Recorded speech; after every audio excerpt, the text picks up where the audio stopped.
Hi everyone, Monday again, May 24th this time, and just a few words from me in Santiago. I know this week has been busy. It's been a lot of news on what's going on with travel restrictions, who can come, who can't come. So this is just a few words from my perspective here in Santiago, but I'm not a COVID or travel expert. So also uh, go to other sources if you have doubts or questions about all of this. But anyway, as I've seen it from here, Spain is looking better. We're still not over the COVID situation. There's still COVID in Spain. So if you decide to come now in the next few weeks, please know that you have to be careful. There's a lot less of it, but it's going down. It's going the right direction, but we're not done with it. As it is right now, Spain has a infection rate of 154 per 100,000 inhabitants. A few weeks ago, we were over 200, so it's definitely going in the right direction. You could see this is the chart we have here. It's down to 154. It was 159. We used to have, back in 22nd of April, we were 256. So we're below that, which is good. So things are going in the right direction. Mainly because of the vaccination, of course. Pretty much everyone over 80 has now gotten both shots. Pretty much everyone over 60 has gotten the shots as well. I know in Galicia, they're working now from the ages 50 to 59. As the other day, Friday, I think it was, they have gotten as far as down to like 55. So they're working now from 54 and below. So since I'm 51, I haven't gotten the message yet, but hopefully I'm getting it soon. And also because of that, the people that are being infected lately are, of course, then mainly younger people, and it seems like there's less load on the intensive care units because of the younger people. The younger people usually recover faster if they end up in intensive care. So it seems like in every facet things are looking better. So let's go further down and we can look at Spain as the country, and you could see here Galicia is 86. The numbers that I was a bit worried about a few weeks ago is Basque Country and Madrid. They're now about 250, 257, 252, both of them. They were way over 500 a few weeks ago, so that they have done really well to get their numbers down. So that's good. What else? Of course, it's 2 weeks now since the end of the state of emergency. So I was a bit worried when that ended, because I was thinking everyone cannot travel all over Spain, and what is going to happen? What's the effect of that? And it seems the effect has not been that bad. So even with opening up for travel within Spain, it doesn't seem like it has affected the COVID numbers that much. And also, I'm sure we've seen it here in Spain, the pictures from Barcelona and Madrid, where they have 4,000, 5,000 people partying in the beach, things like that was in Barcelona. It seems like it doesn't have that much of an effect. At least not, you can't really see it on the national level anyway. So that's it. In Spain, we're about 35% of the population have gotten the first shot. In Galicia, I think we're at 41. And I don't remember the numbers for the both shots. I think it's in the 20s, 20 something in Galicia. So it's still low, but we're getting there, and we've taken care of the most vulnerable people first. So that's good. So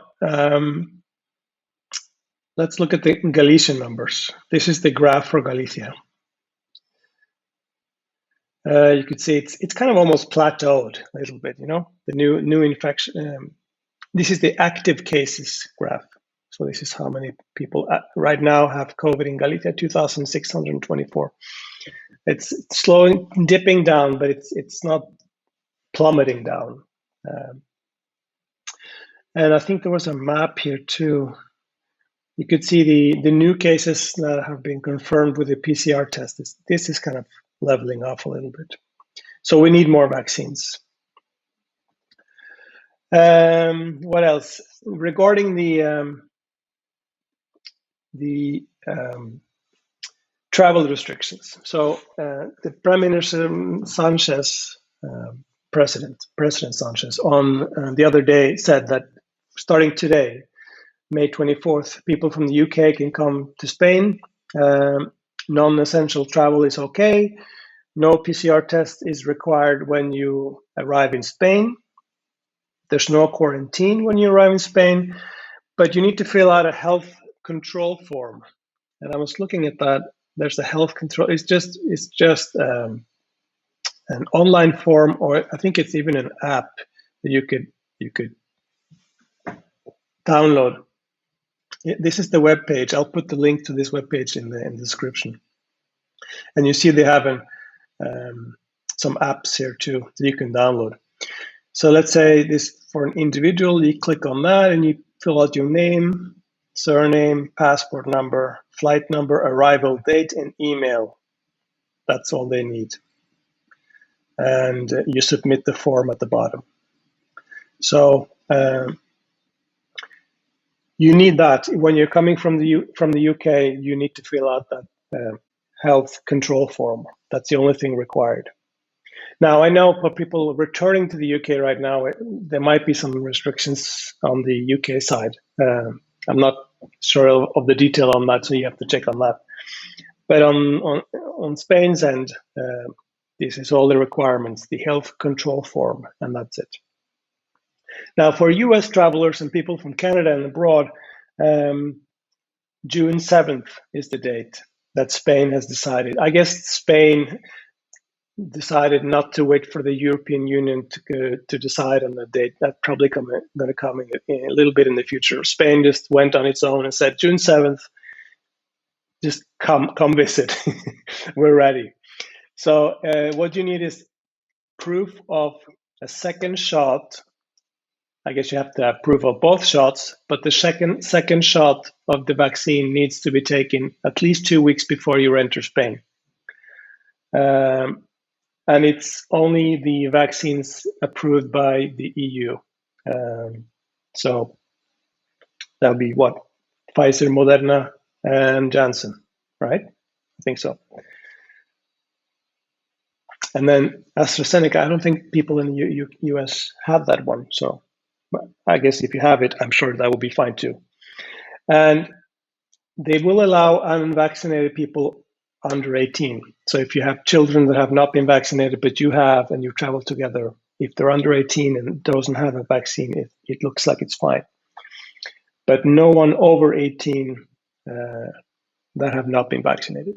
So that's good news. I know on the forum, people are starting to book flights now, and it looks like September is going to be a big month. So that's good news. In Santiago in general, you could see that it really has picked up, but there's pilgrims coming in now, and you could see not crowds, but you could see groups of people coming in, 4 or 5 groups walk together, and they arrive at, it's like old times. 215 pilgrims got their Compostela yesterday. I saw, just driving around town, you see like the luggage transfer trucks are back in the streets. I saw one yesterday that's working Sarria to Santiago, working that stretch with the luggage transfer, and you could see now that the vans are starting to move and bringing people's backpacks and things like that. So that's good. Hotels, you could see that some hotels now have started to open their doors. It's not a mass opening, like it's very little by little.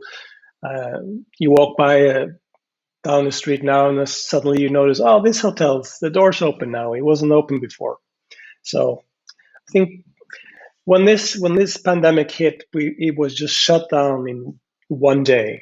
And now the opening is not the same. It's not everyone's at once. It's very, very gradual. So the hotels are coming back.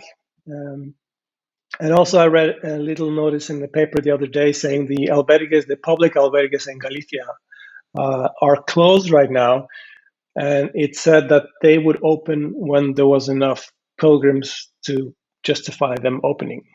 So they didn't set a date or anything for when we're going to open, but it seems like it's once people start walking, they will be opening again. And of course, the new bus station, as I mentioned last week, there's the new bus station I just opened up by the train station. I'm going to see if I have time this week to go down and record a little bit of a video so to show you what that looks like. I think that's it. The